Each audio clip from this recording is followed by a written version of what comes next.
Definitely एटा सत कथा awareness तो समस्ते करि परिबे।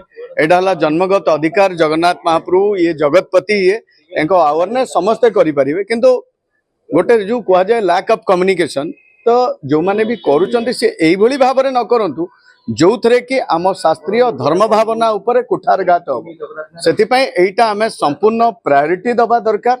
सारे खाली सेवायत तो नुह कि पुरीवासी नुह सारा जगतवासी मध्य याकू विरोध करवा दरकार। जो माने जगन्नाथंको उपरे नेई मनगड़ा कहानी करी आउ जो चित्र व्यंगात्मक करिकी देखौचंती जगन्नाथ महाप्रभु को सेटा संपूर्ण निंदनीय।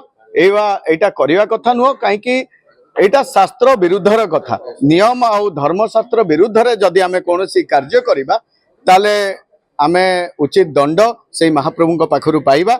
एटा आमे जानिचो जगन्नाथ महाप्रभुंकर जो महिमा अच्छी श्रीक्षेत्र पुरी धाम रे चारि धाम रो मुख्य धाम सेतिपई जदि आमे धर्म अनुसार कार्य न करिबा तापई महाप्रभुंकर जो दंड विधान अच्छी सेतिपई मध्य आमे उपस्थित रहिबा दरकार। देखंतु श्रीमंदिर जो एक्ट अच्छी एटा हला गोटे सेकंड पार्ट कथा। श्रीमंदिर प्रशासन स्वतंत्र अलगा अच्छी सेतिपई आमे सेवायत समाज हो पुरीवासी हो ओडिशावासी हो सर्व जगन्नाथ प्रेमी जो माने अछंती से माने समस्त मिलित उद्यम रे ए कार्य को करा जिवो जेबोली भाबरे या पुनरावृत्ति न हुए। सेतिपई आमे जदि खाली तो मंदिर प्रशासन को कहिला हबो नै।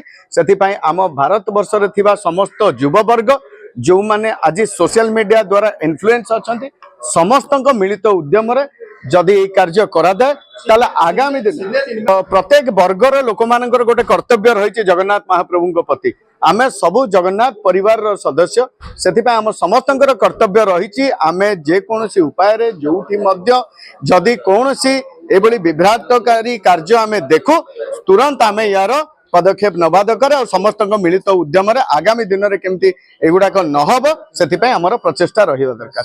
जय जगन्नाथ।